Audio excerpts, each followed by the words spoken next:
It's 10 a.m. on April the 2nd, 2014. Meeting of the County Commission hereby called to order. I'd ask you to please stand for a moment of silent meditation. Remain standing for the pledge.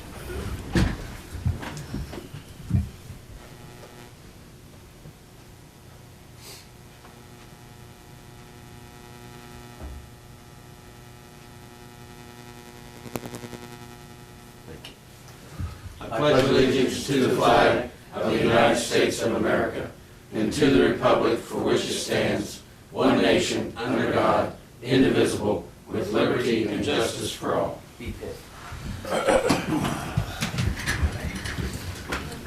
We did, that's right. We did beat. Diane. Thank you. For consent and approval today, there's one correction and exoneration. We have fiduciary orders as of April 2nd, minutes March 5, vouchers, General County Fund, $361,423.19, coal severance, $32,995, Mason-Dixon Park, $493.33, Chestnut Ridge Park, $7,213.95, 911, $803.53, Teen Court, $11,367.12, for a total of $414,296.24. Budget revisions, I have one for litter control, which is moving $9,689 from contingencies to $813. This is to cover the employee expenses for the restructuring of the litter crew. That began yesterday. And also I have one from the Sheriff's Office. This is for law enforcement, moving $9,000 from $226 to $230. Move for approval. Second. I have a motion for approval and a second. All in favor signify by saying aye. Aye. Opposed? Motion carried. Renetta McClure.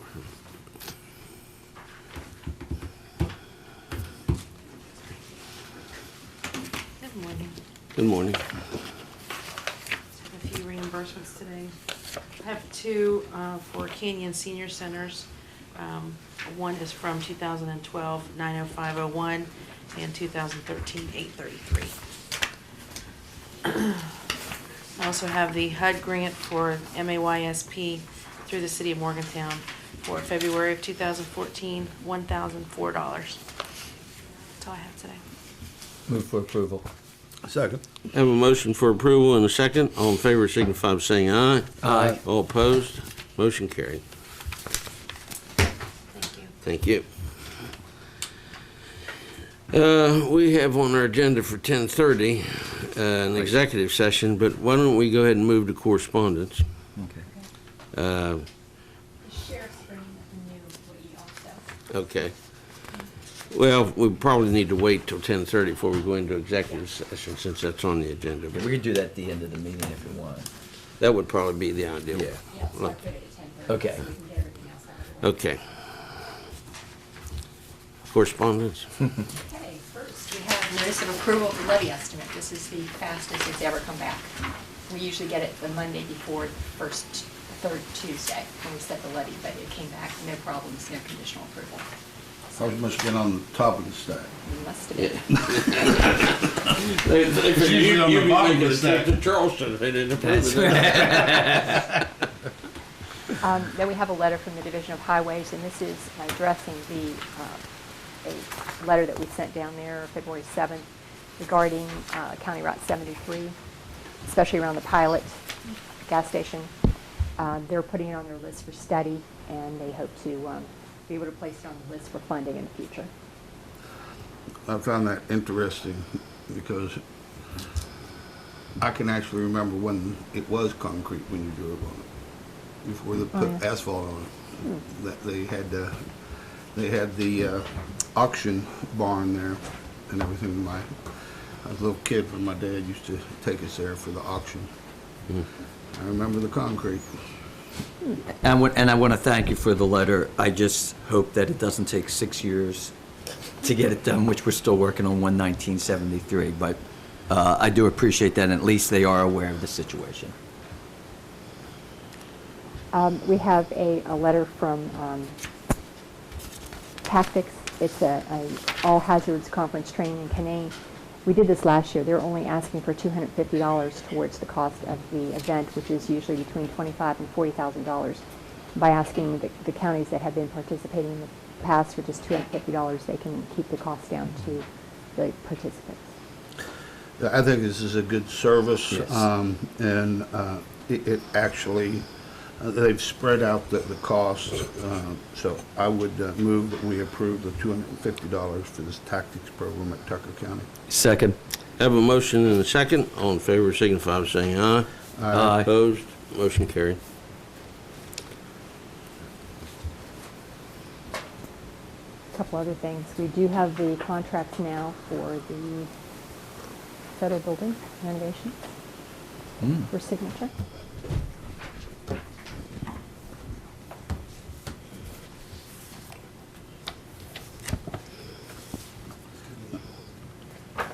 These are already authorized Where do I- last week. Where do I have to sign? Owner, I'm the owner of the county? You're the owner, yeah. you're totally responsible. Okay, rent's going up.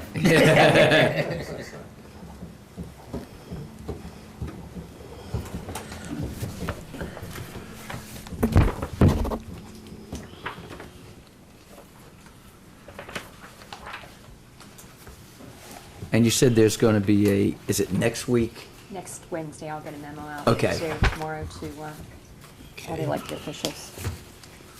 There'll be a groundbreaking ceremony, a very Yeah. small one. Someone from Sealing was supposed to connect me with Macero Corporation. They have a person that plans these events. so Okay. We can just put something together, kind of small.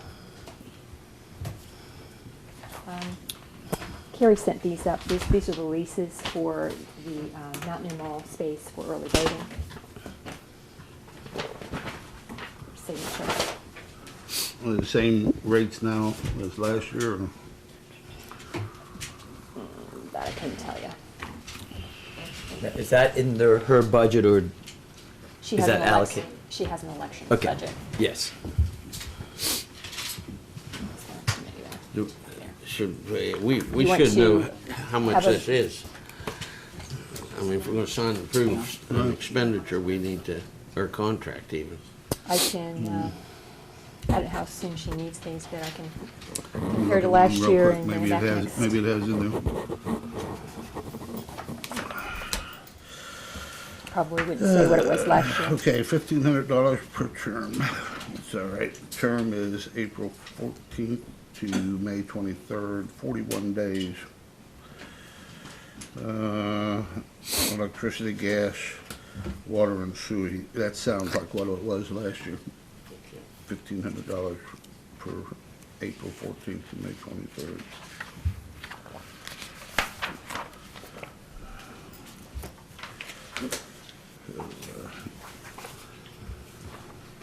While we're waiting for the results, we can go to Rob's gym and work out. Do we need a motion on this? You should. I move for approval of the lease as presented by the clerk for the facilities at the Mountaineer Mall for elections, and authorize the president to sign that lease. And also the guarantee list. Oh. Okay, let me see this. I second that. Do you wanna wait and add this in? Just a second. And Elise, what was? Yeah, just a second. It's a guarantee at least. Oh, Yeah, and further authorize the president to sign the guarantee lease. second now. I have a motion and a second. All in favor signify by saying aye. Aye. Opposed? Motion carried. Didn't sign that one.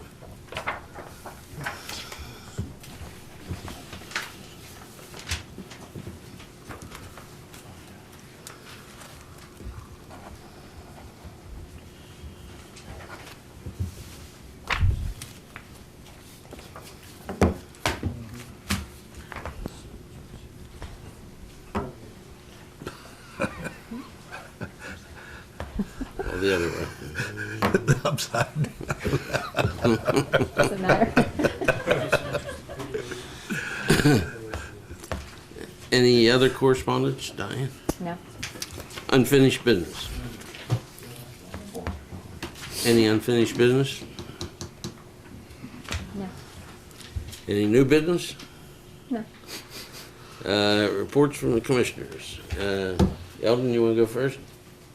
Nothing? I can't think of anything. No news is good news. That's right. Yeah, Sheriff's here Tom? now. Sheriff's here, I'll wait.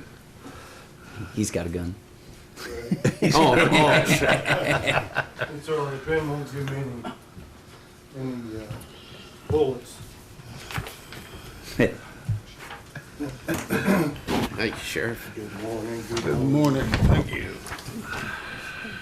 What we're here for today, different things, but first on the list is we want to introduce and get your concurrence on a new hire. Aaron Lawson, we want to hire him as a part-time process transport officer. We had one officer that left employment to go take a full-time job at one of the hospitals.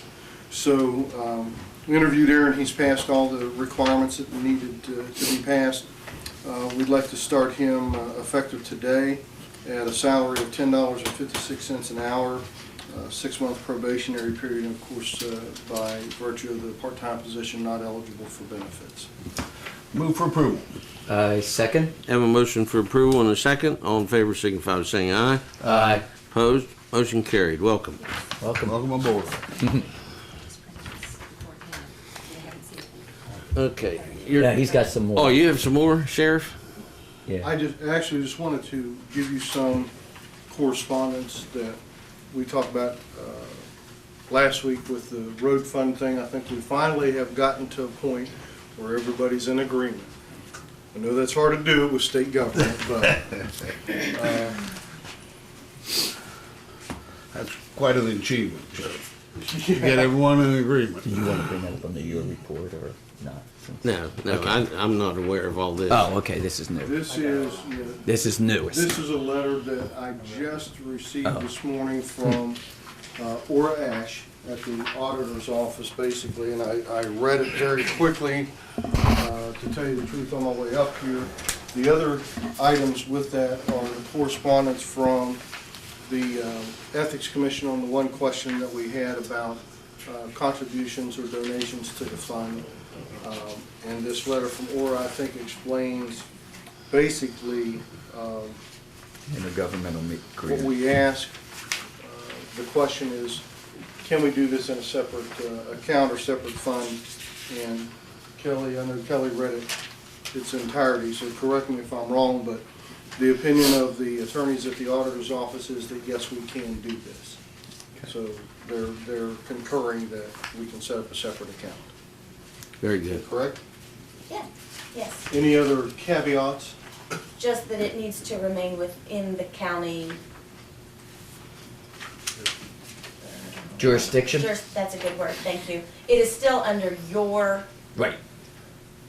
you are still responsible for Auspice. that account, yes. The Thanks, distribution Tom. of the capital. Thesaurus is throwing words out here. Yeah. I could see it. Now, under the question that was posed to the Ethics Commission and their attorney, Ben Visnick, he basically says, I mean, you can read it there, but basically the synopsis of that is saying that the question that was asked was, are we allowed to ask citizens to contribute or donate money to that fund? His answer is, in short, we cannot ask as a county entity for anybody to donate or contribute to a project. However, and the idea that popped into my mind just as I was coming up on the elevator, I'm a little under the weather, fellas, so things popping in my mind a little late today, is the same thing as with the K-9 that we just got. The folks in the western end of the county Donated.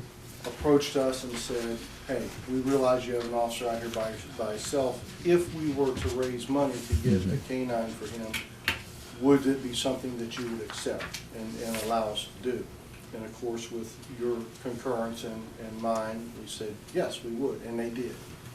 In that situation, they're saying this would be proper. If somebody just heard about the project and said, that sounds good because it's benefiting me as well, I want to contribute some money to that, they're absolutely 100% allowed to do that. The only thing we can't do is just go out and say, we've set up a fund, and if you want to donate to it, you can. However, being a fairly intelligent person, I think Diane told me that one time, probably a few years ago. Ben is here, we have TV stations here, so I think the word is getting out that the fund will be set up, or the account will be set up, and if somebody finds out about it and hears about it and they want to contribute on their own, they can. So that's what it boils down to. And who should they make check out if they wanted to? Who would be the person that they would? They can make it out to Monongalia County, but in the memo section, road fund. Okay. And then that would go through the tax office, because it still has to be accounted for in that particular account. So it would be submitted to the tax office, would be receipted in, and then we would know how much was private donations, how much was brought in from other municipalities or. Is it possible that we could, as a commission, receive a monthly report on that fund in terms of any contributions and in terms of expenditures? Yeah. So we'd have a Because breakdown. everything's going to be receipted in. So Right. those receipts, Okay. you could just send a report, I mean, you could do it monthly very easily.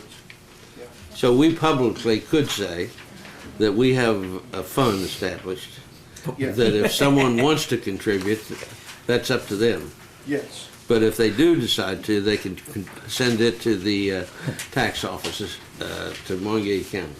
We can say there's a fund That's available. exactly right. Okay, so that, we're ready to move on that issue then. But one other thing that I noticed that Earl Ash wrote in the next to last paragraph, we probably need to start working, and I don't know if Phil needs to do that, probably have a general intergovernmental agreement so that if the cities wanted to be a part of that, we have that available to be. I've been working on that, Tom. Oh, okay, I've great. been working on that with the DOH and. Oh, okay. And trying to outline it. I haven't been able to. I got pulled away on other stuff. Oh, no, that's fine. Just to make sure we have. But I am working on that. Okay, then we're fine. And we have our meeting this Thursday, Right, correct? right. Yes. So we can discuss it Yeah, at that time. I hope Okay. to have, be able to pass something out tomorrow night. Good. So we could go ahead and move our $50,000 contribution into that fund. Yes. How soon can we set that up? I don't do that. You'll have to request that from the county clerk's office, from Here. accounts payable, yeah. I just think we should move on it. And Yep. Oh, yeah, move the 50,000, then we can notify the governor's office they're ready for their 50,000. Probably the easiest way to do it is send a letter to Carrie saying, Okay. we have all the documentation that allows this to be done. We need a motion on that. I'll move that we redirect the $50,000 to the road fund. second. Have a motion and a second. All in favor signify by saying aye. Aye. Opposed? Motion carried.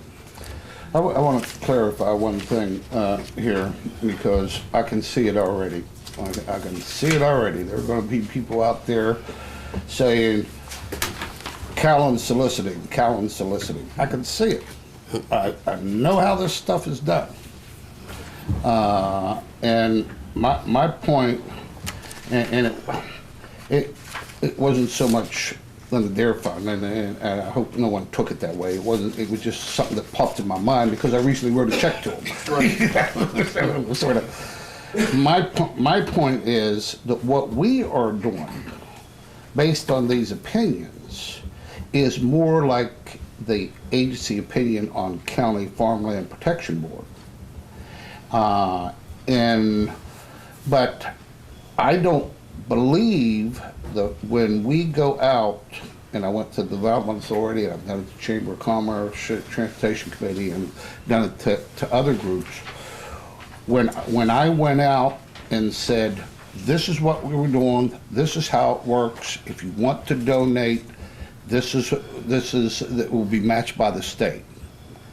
I don't believe that these opinions say that I'm in violation by doing that. Right. No, and I don't either. Okay, I Here it just- says specifically, County Farmland Protection Board was authorized by statute to solicit funds to accomplish the agency's purpose. That's the only Right. difference. And the other key difference is the fact that roads are not a county purpose. Absolutely. It's a state purpose we're trying to assist.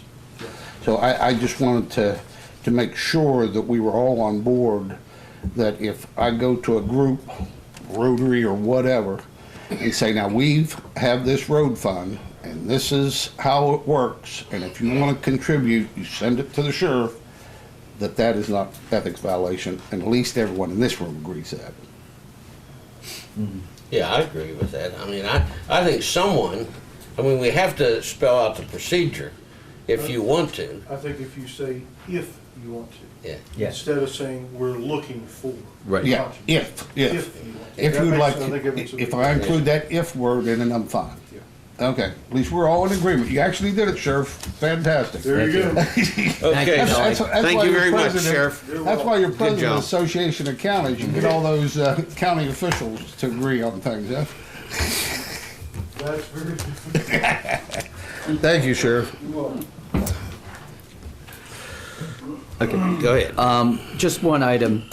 There was an article in the Dominion Post discussing the Solid Waste Authority and our meeting the county commission's reduction to them. I asked Diane, do you have that copy of that letter? That I would like to share a letter that was sent by Tom Arnold, who is a board member, and that can go to the media too,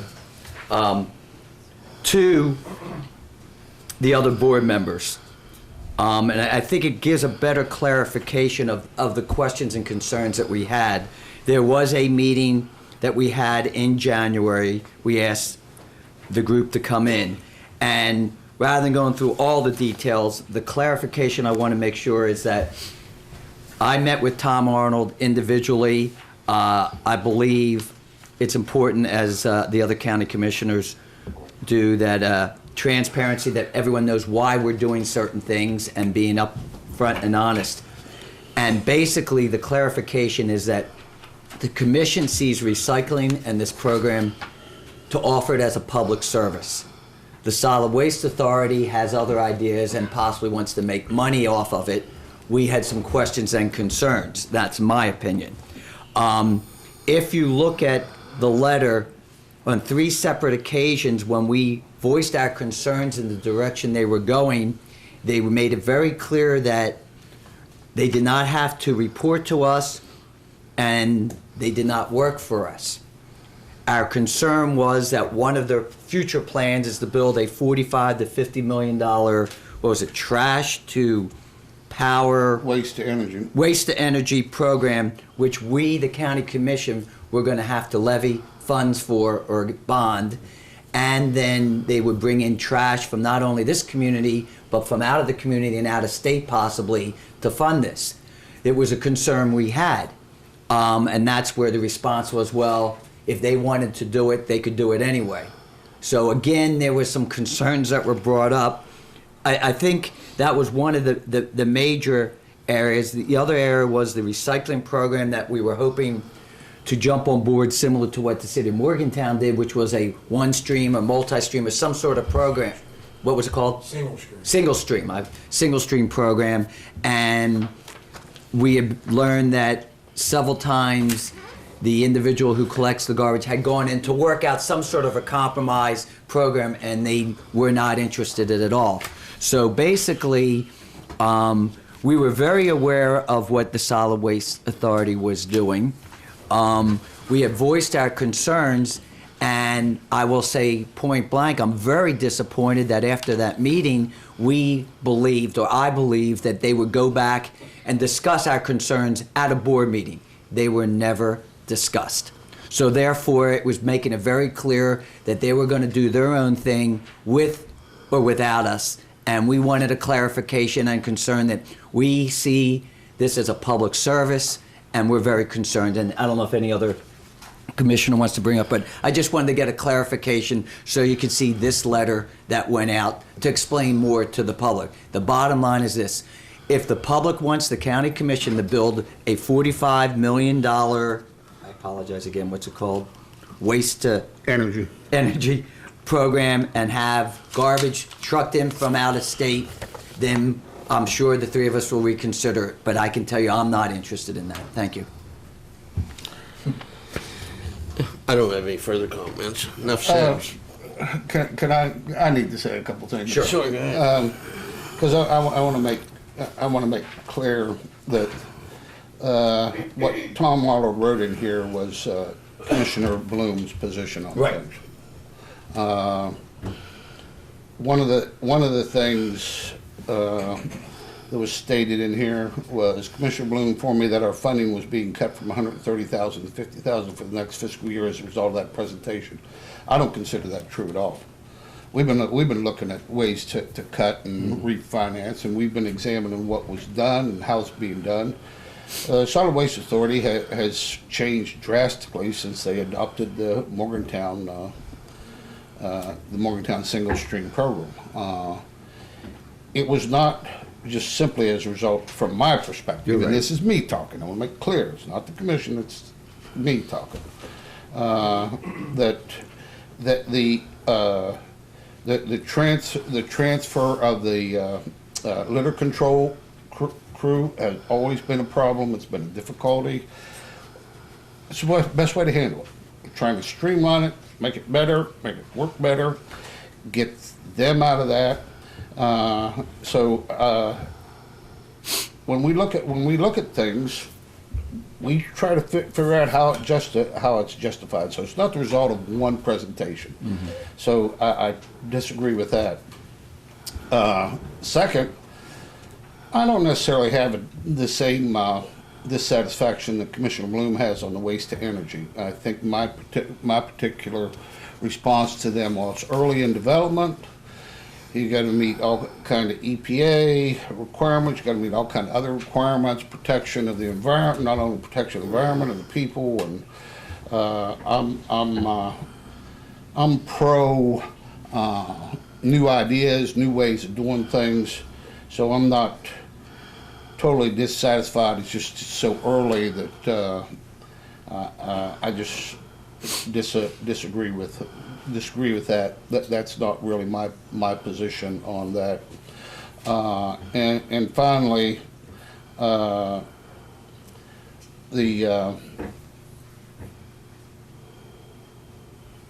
think that's it. That's it. Okay. The one thing that I would like to add, and Go ahead. at least I don't think either one of you addressed it at this point, but if you did, then I don't think it'll hurt to say it a second time or a third time, is that this reduction in funding has a direct relationship to staff being moved out from under them. Correct. And the salary monies and the benefit monies naturally have to be reduced. I mean, if they're not going to pay salaries, then why should they get the funding for salaries? So there has to be a natural reduction in their allotment. So it's not just like we arbitrarily cut from $130,000 to $50,000. There's sound rationale as to why that budget should have been reduced because of reorganization and the movement of salaried positions. Yeah. And that's in the letter too. So I didn't bring that up, but that is in the letter. You are correct. I just think that's an important thing. Yes. It's not just a budget cut. It's a reorganization, and therefore there isn't a need for those $130,000 of taxpayers' dollars, and it's justified in the reduction. We realign funds so that we don't have to take more money out of the taxpayer's pocket. Yeah, that's right. I'll hold off in the executive session till. Okay, let's just go through some other reports here and get it out of the way. That way, if someone wants to leave, they can. Reports from elected officials. Sheriff? Just a couple of things. I know in the last couple of meetings, we've been talking about people that we're going to be losing or have already lost. We thought we were going to have Captain Fumich with us till November. He has since talked to the retirement board and decided that he was going to retire as of yesterday. He jumped ship So early. he jumped ship early. Now, he is still activated in the military. We weren't going to have him back until Yeah. November anyway.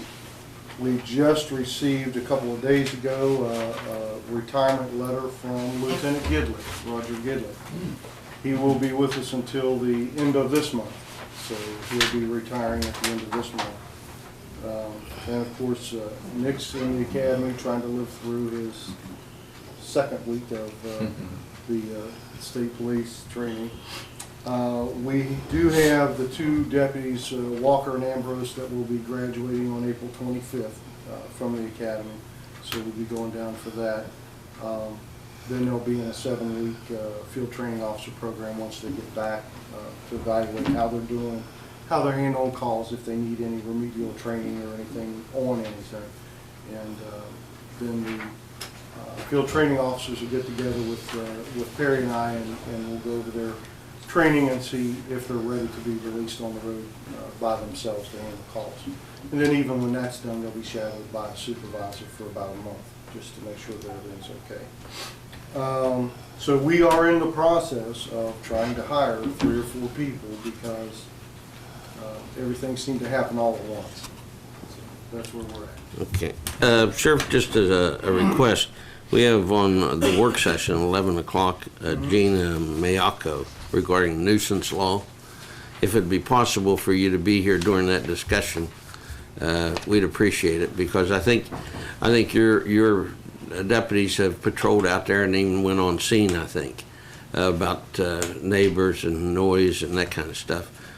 So if you could be here, I think it'd be helpful to respond to whatever her questions or concerns are.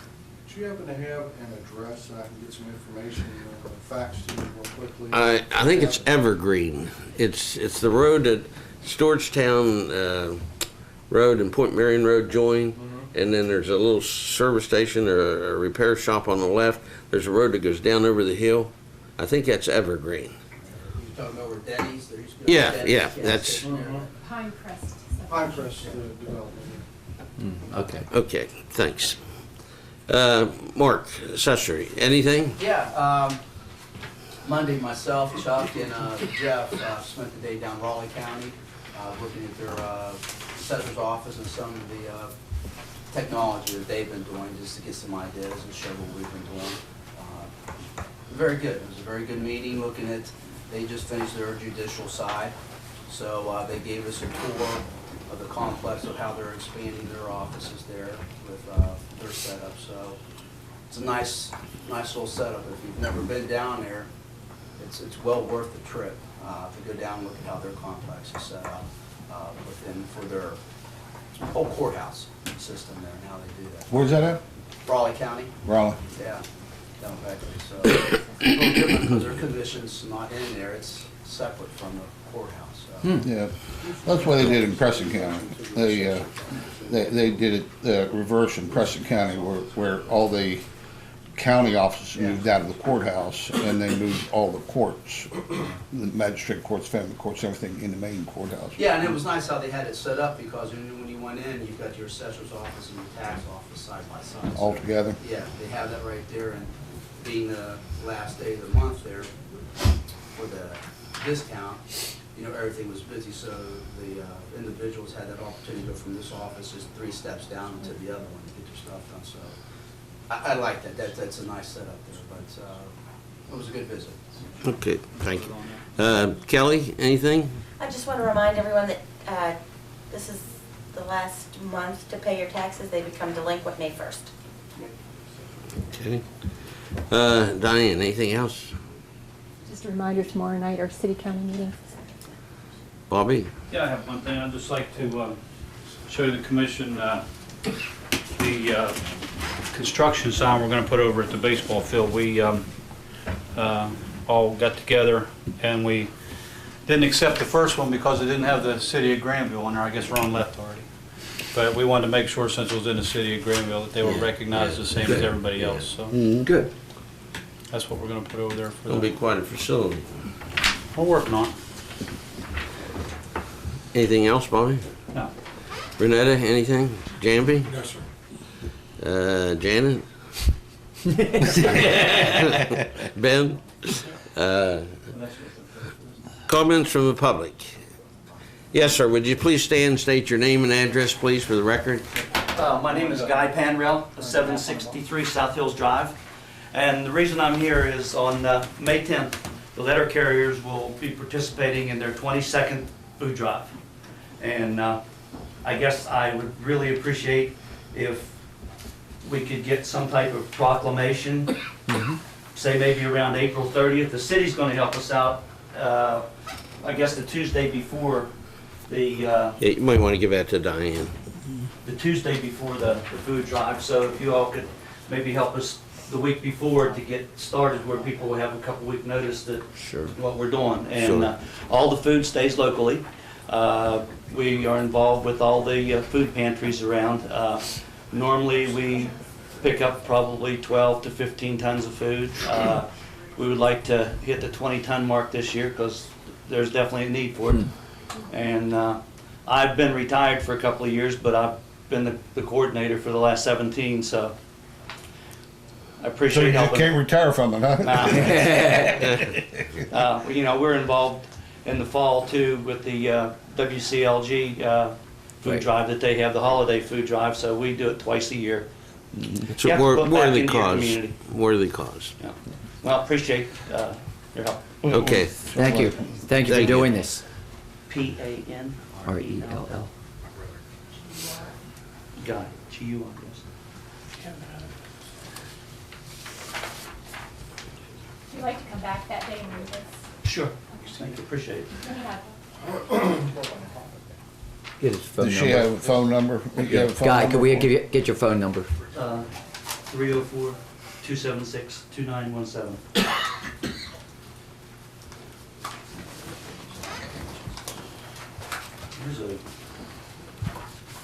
We have these in place around town so people understand what we're doing. And You can show the camera too, so. United Way works with us, and we have volunteers that come out and help the carriers pick up the food, and it all leaves that evening. Each pantry furnishes volunteers, and we load it into their vehicles and send it, all the way out to the western end of the county, Rock Forge. Anybody that wants to be involved. I think there's 12 or 13 pantries that get involved, so we appreciate raising a lot of food this time. Okay, thank you. Thank you very much. Any other public comments? Yes, sir. Would you state your name and address, please, for the record? David Viafor, 6200 Mid-Atlantic Drive, Morgantown. I just wanted to come and ask you all for a couple things here, but first, if I could help Sheriff Kisner, I got a little extra time, could I apply for that job? In the evening, I'll help you out. I'm busy, I can only work part-time. No, just what I wanted to ask the commission is, we have a shopping center, my partners and I, Larry Palumbo, Pat Alexander, and Rick and I, and we're pretty well full. We're 91% occupied out there, and been trying for a couple of years to get Dave Bruffy to bring me a bus. I got a lot of seniors that want to come to the doctor's office, to the banking, Kroger's. Can't seem to get anything out of him, and I think it's pretty tough. I mean, we spent a lot of money out there, and we got that village across the street with over 300 people living there, another 100 and some units coming in.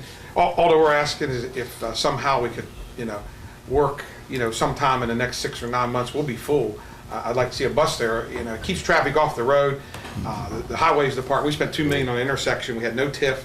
We did everything on our own out there for 12 years, and everything worked out good. The state road worked with us, and they've even changed our signal, believe it or not. There's a timing, obviously, everybody knows. And with the traffic coming in and out, it backs up going down the hill past Tilt to Kroger's.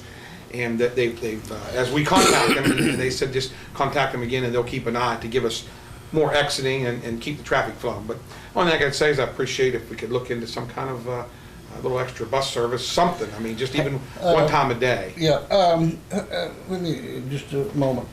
Who's our representative on that transit board? Terry Cutright. Terry Cutright, okay. For the county?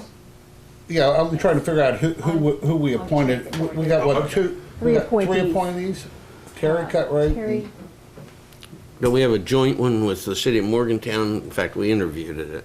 yes, All right. I can tell you. I just understood on the way here that Jim Manel. That's all right, was Diane, award, that's, so I don't that's all know. right. We can get it later in work session. But I made some calls and I didn't get satisfactory response. And I understand, and that's why I'm kind of. But I don't want to mislead you either. They say it's all about money, and it sounds to me like with you being full there, it seems like that would be a profitable place to stop. I was going to say, when it was told to me 2 years ago, it was about money, and we worked on. So I built some more buildings there, and I got the last one going up. Can we direct some of that money? Right, that's what I said. to a bus? That's So all I would like to make a motion, if I could, that we prepare a letter in support of bus service to this area, to the And not just the town center, the village. We've sold the village, but there's people living there. I'm sure you have some student rentals, right? Off of you?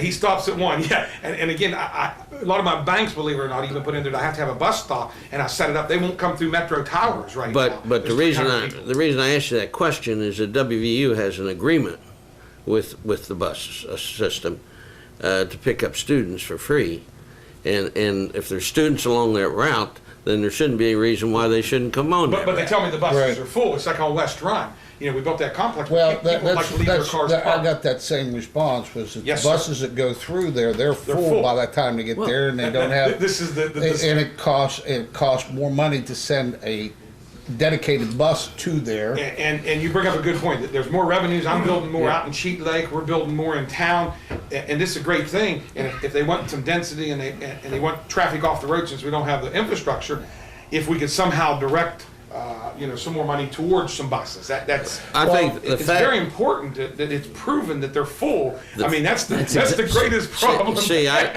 as far as I'm concerned, that's the justification for why there should be more runs. Exactly. And I want to try to bring it out, and Ellen has tried, and we're getting those answers, but I guess we're coming back saying it's not good enough. I want a better answer, and but I think that you all understand now. Sure, Right. sure. And I really do appreciate that. Would we want to write a letter, or would we want to ask our three representatives on that board to come in for a work session? Maybe both. Yeah, I was gonna say, I think the letter Why don't we do immediately. both? Why don't we prepare, I move that we prepare a letter stating that we believe that the services need to provide in its developing areas. It's not just my area, and Right. as there's West Run, there's Point Marion Road, there's there's areas that people want and need, maybe to go out to the Pierpont Center where Glenmark was.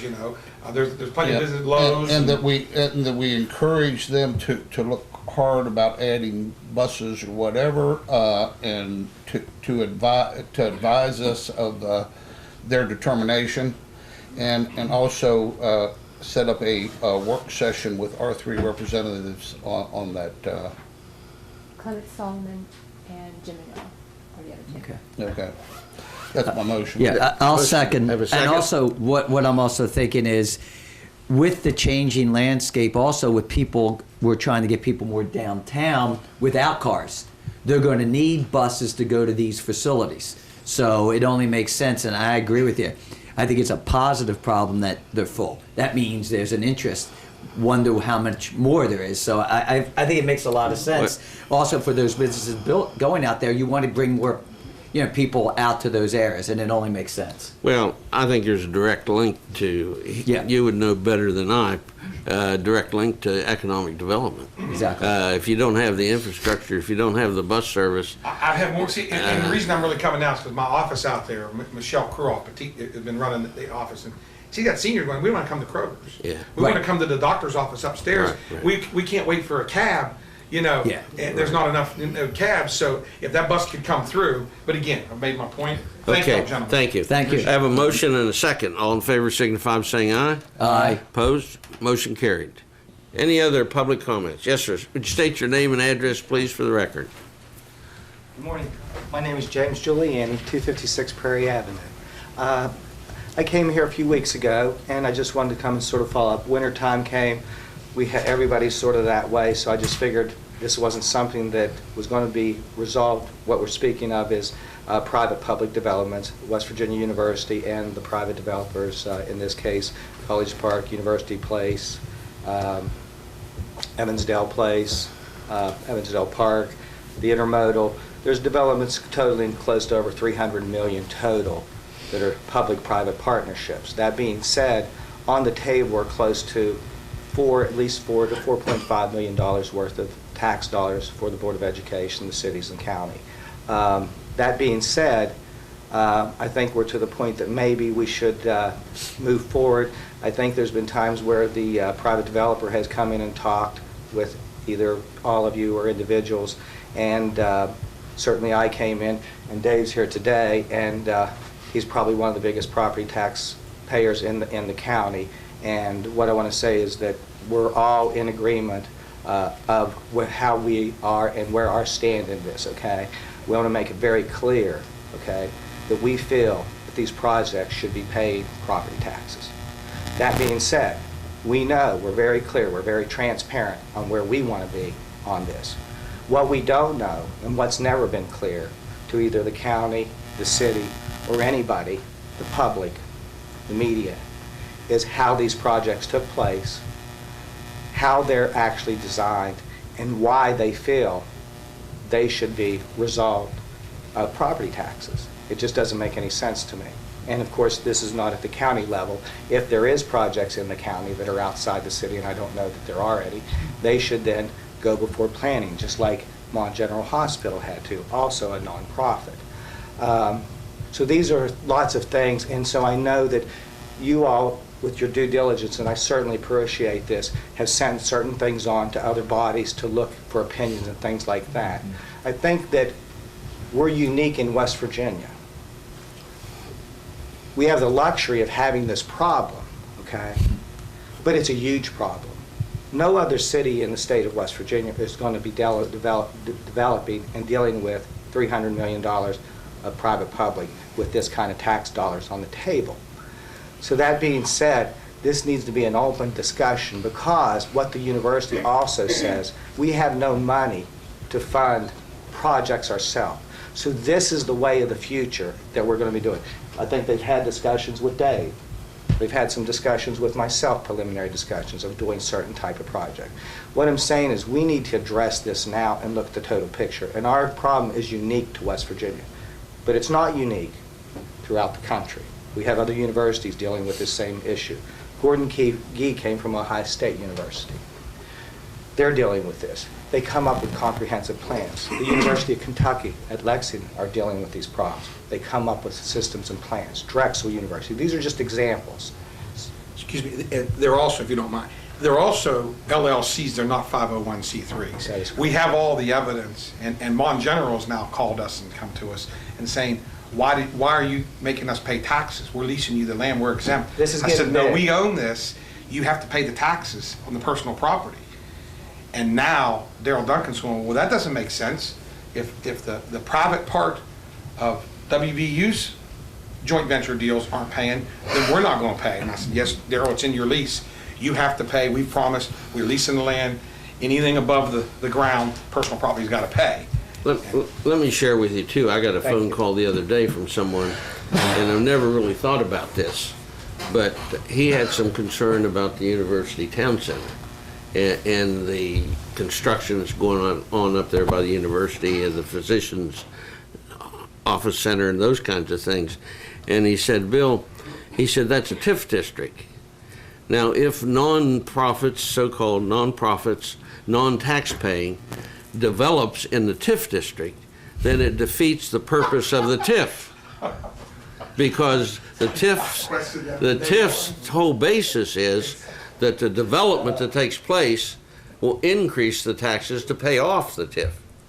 But if you have non-tax-paying development, then it defeats the purpose of the TIF. It certainly does. That's right, and I've had discussions with the developer and different, matter of fact, in this recreation committee, we talked about it at great length, that's we're going to hear about tomorrow night.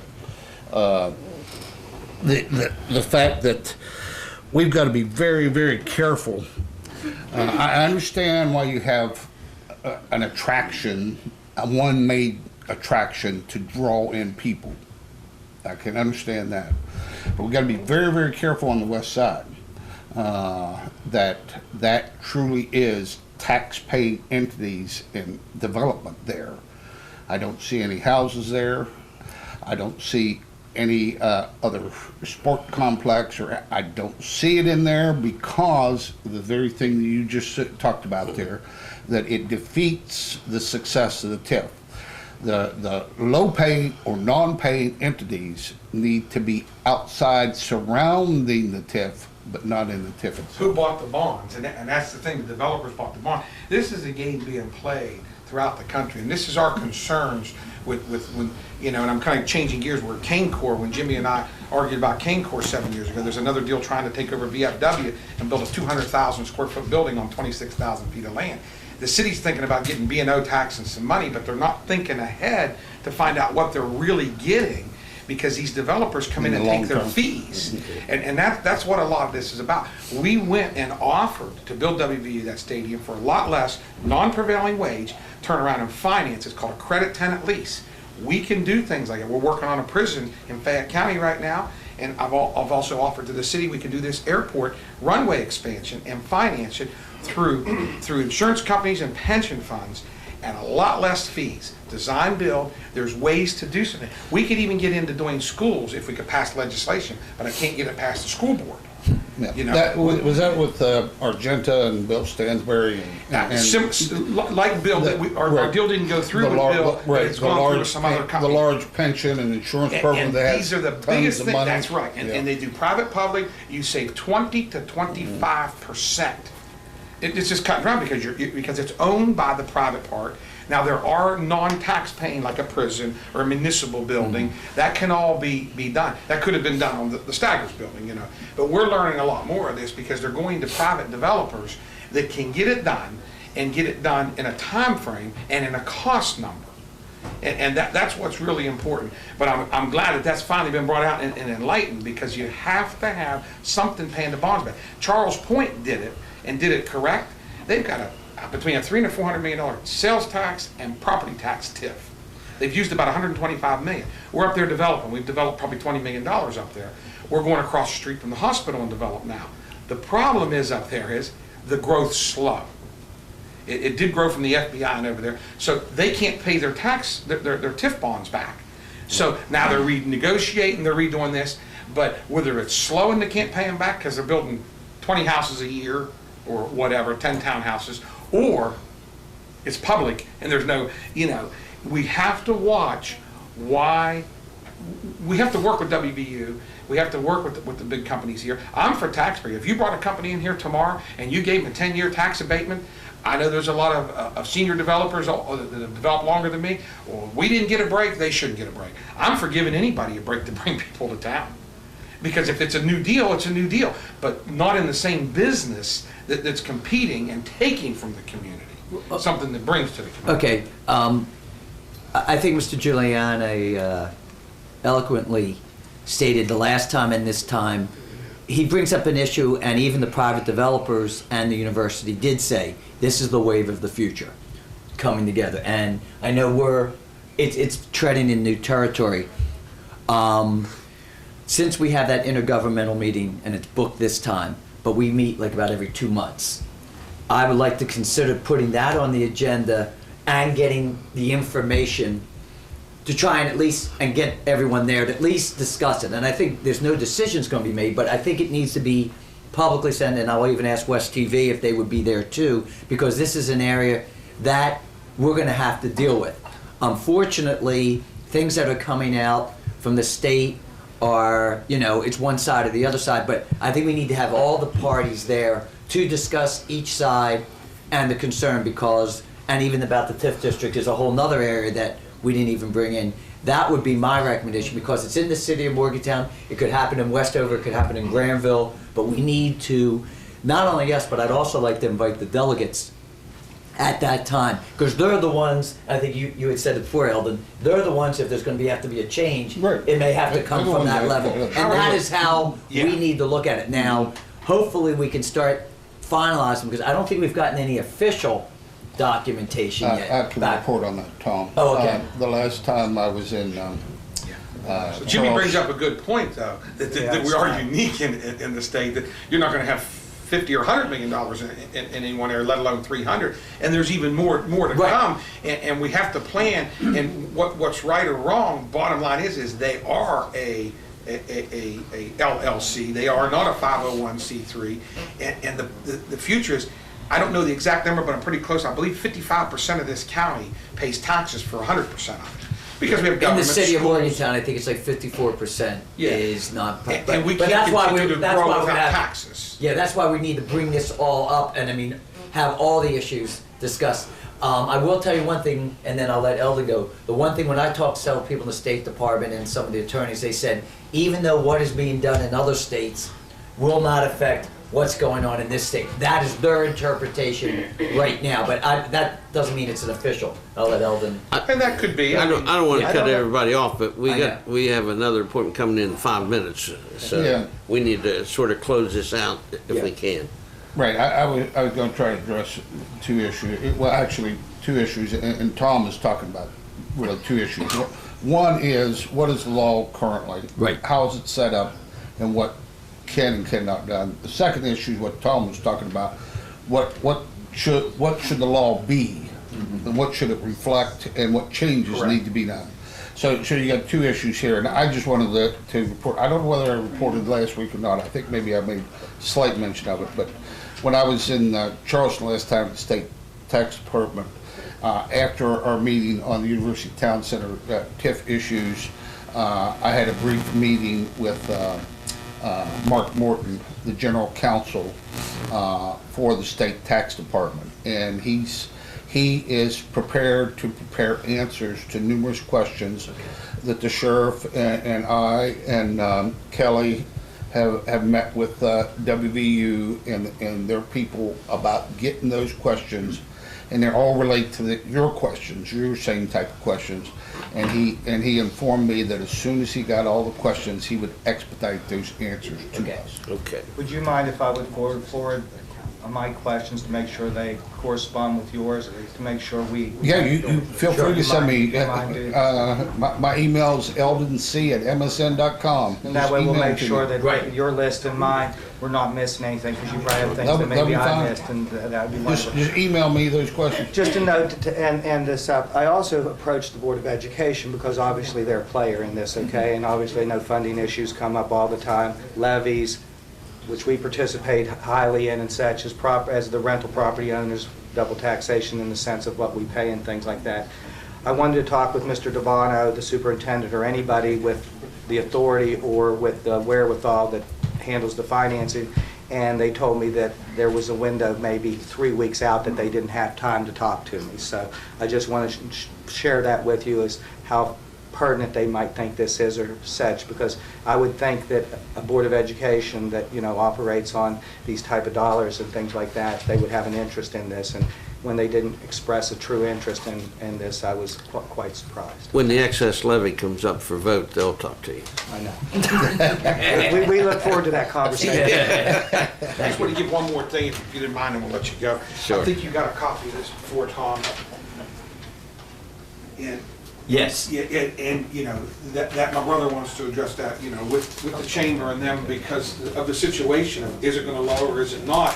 And, you know, the Board of Education, we believe it's been snowing us now for years. This is the article that I just requested from Ben a little earlier, okay? And then that letter, you know, they give us a letter stating that Right. they would reduce, and they're just not, I believe there needs to be some kind of an audit somehow on this Board of Education, because I'm getting more educated to information that I didn't understand over the years, and we've got a little more time to put and help this community grow forward, and we're there to help with anything. But you keep that copy. Thank you. Is Gina Mayako out there? I believe she is. Yeah.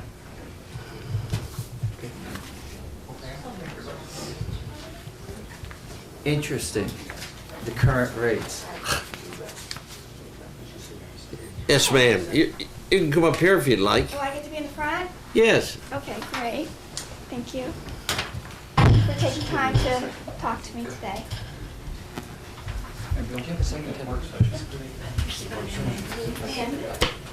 Oh, I thought it was, well, it's 11 o'clock. Yeah, it's supposed to be work session, but if you want to go ahead and speak. Yeah, she's here and we're already in. She's here, the sheriff's here, so we We got have to. Yeah. other appointments. The sheriff's here, chief deputy's here, so they'll be able to respond firsthand to your concerns. Are they behind me? Yes. There they are. Hello. Yes. So you have the floor. Go ahead. Thank you. After my mom had spoke with you Yes. all concerning this, you did come by and I guess spoke with the tenants who live in the house next door. Yeah, I believe the sheriff's deputies did come by and Yes. talk with the Yes. tenants. And I did get 24 hours of silence. Thank you very much. It was very nice. But I've been up since 2 o'clock in this morning again. This has been happening progressively. I have it on tape so that you can listen to what I have to listen to. The thing is that when I bought into Homeowners Association, I expected Some protections for the homeowners. exactly, and I even brought an example of the rules, the restrictions, use restrictions. That's why I pay my dues annually, and that's the way it's always been. I'm a veteran. I've traveled all over the world. I've been part of HOAs before. They have followed through like that, except for here. Here has been a nightmare the last 6 months. I work up at WVU. I work long hours. I expect to come home and rest. I'm sure like all of you do. And like I said, this morning up at 2 o'clock. What branch were you in? I was in Air Force. I was a flight nurse. It was Army. Very good. Yes, so. Thank you for your service. Thank you. Thank you for yours. But again, we have rules, and I think the rules need to be enforced. That's my perspective. But what is the homeowners association? They say there's no noise, but let me play you this. There's no noise. Let me play you this while you all are sitting here. Oh, Okay? Even the secretary said, I can hear noise. So let me play this for you. Now, what they do is they have this air conditioning unit that they kept on throughout the winter. But I think they used it for a blowing fan, and they would put on their music so they can still listen to their music. So I kind of doubled the effect of the music coming in through the walls of my house. I cannot live in my front living room. I cannot no longer stay down there. The only real room I can use is my bedroom, because that is free of noise, so that I can at least do something. Let me go ahead and play this for you. Side of the house, you can still hear it. This is coming out of my house. This goes right through my house. Oh. Here, all the way over here. Inside the house too. Let me start it from the beginning. Play it. I'm not technologic savvy, sorry. Today's March 31st. This is on March 31st. Go across here. Again, continual noise. This is what you hear. This is what we have to put up with on a daily basis. Can you hear that? Right there. Sounds like a fan. And they turn that up even higher at night so they can play their music. Right through there. How would you like to live How does that help them play their music? Because I don't know. I guess they're, it kind of drowns it out. I don't know what it is. So at night, I hear this even higher, and I hear the music going, that type of thing, where they're playing their games on the television. This is what I hear. Again, this happened last night. I don't know what much more to do. I've filed a complaint with the Homeowners Association. Thank goodness for my mother calling in for you guys, because she was, said, Jeannie, you have to do something. I said, I don't know what to do. I said, I've never been put in this situation. So this is where I'm at. Okay, Sheriff, you have any comments? Actually, yeah. And I'll stand up here so you don't have to spin your neck around. Thank you. As we all know, one of the things that we have to deal with is we have no noise ordinance. There is nothing in state code that specifically deals with these type of problems. And the other thing that has to be dealt with is, unfortunately, it appears that your homeowners association membership, or not membership, but management, thank you, board of directors aren't doing what they are supposed to do. Because if you have covenants in your agreements with the homeowners association, Copy of them right there. that says they're supposed to do certain things, and they're not taking action, that is specifically their responsibility. We as law enforcement can come in and handle calls that are covered under the law. Noise ordinances or noise complaints aren't. But what we do predominantly in situations like that, we still respond. We'll talk to the folks that are making the noise and say, look, we've gotten a couple complaints. We try not to identify who called. Said, you know, can you turn down your music, or can you, you know, turn down whatever the noise is. Sometimes they comply. Unfortunately, some of them know there are no noise ordinances in the county or statutes that we can enforce those types of complaints, so they don't turn it down. And there really is no recourse for us as law enforcement. Right. The homeowners association in developments like that have to take a stance. Right. And because of the covenants in those developments, I live in a development. And I'll just give you this as an example. We had a neighbor that was doing something to the property that they shouldn't have been doing. It was against homeowner regulations. They were approached by our president and said, you have to stop doing that. You can't do this development on your property. It's against regulations. They did not stop. What we had to do was then consult with an attorney, have an attorney write a letter. If you don't cease and desist the activity, you will eviction will be started. And that's what we had to do to get them stopped. So there is recourse that the homeowners association has. If they choose not to take those courses, that's their fault. And I can't force them to do it, but. Right, I did try to find an attorney, because that to me is a contract. When I sign a contract, something Right. like that, that's a contract. It is a contract. You know, and, you know, whenever I do anything to my property, I get the permission, just like the contract says for me to do. Yeah. And so when they said there was no noise, as you all heard, you all hear noise?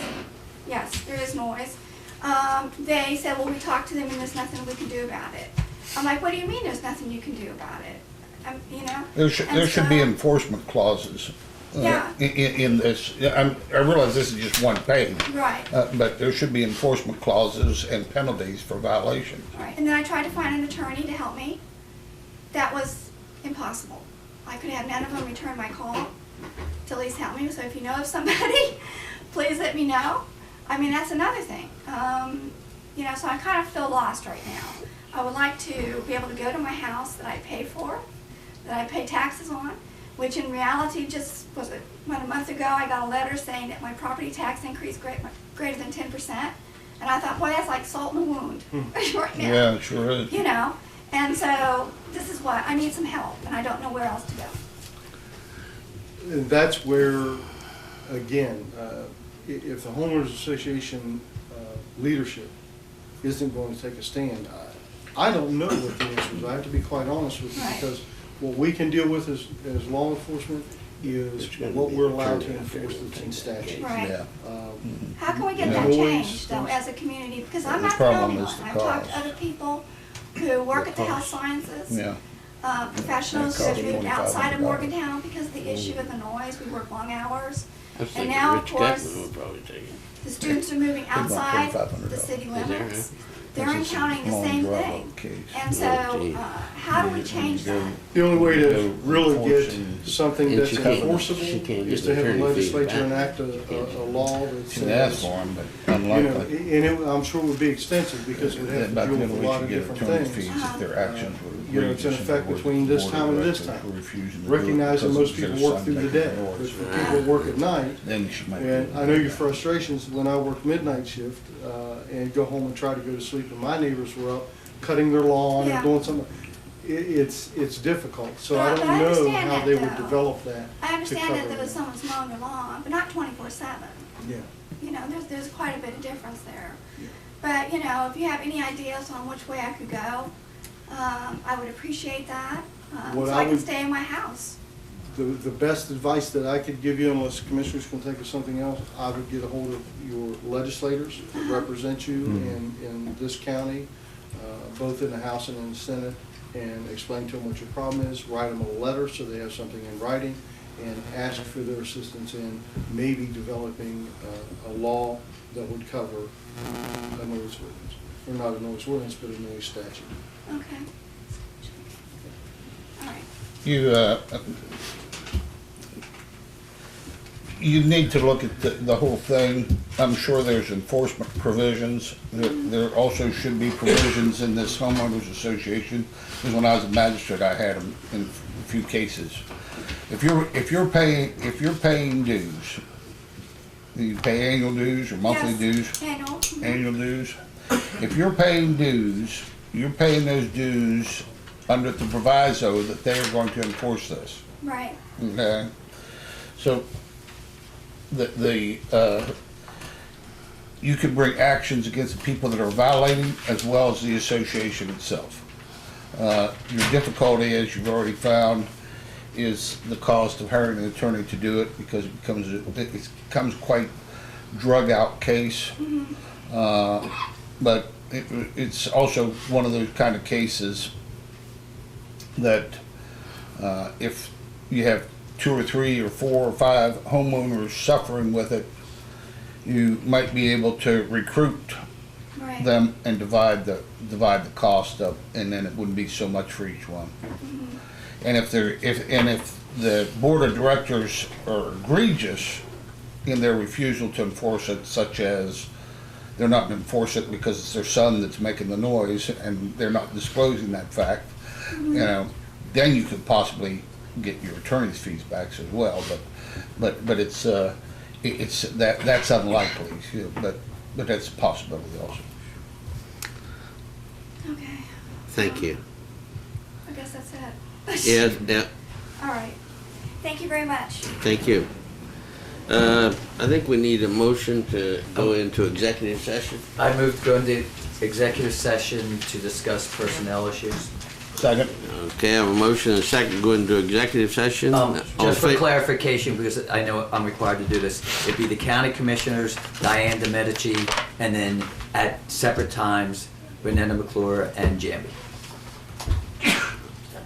Okay, all in favor signify by saying aye. Aye. Opposed? Motion carried. Let's take a 3-minute recess before we start our executive session. Move to go out of executive session. Second.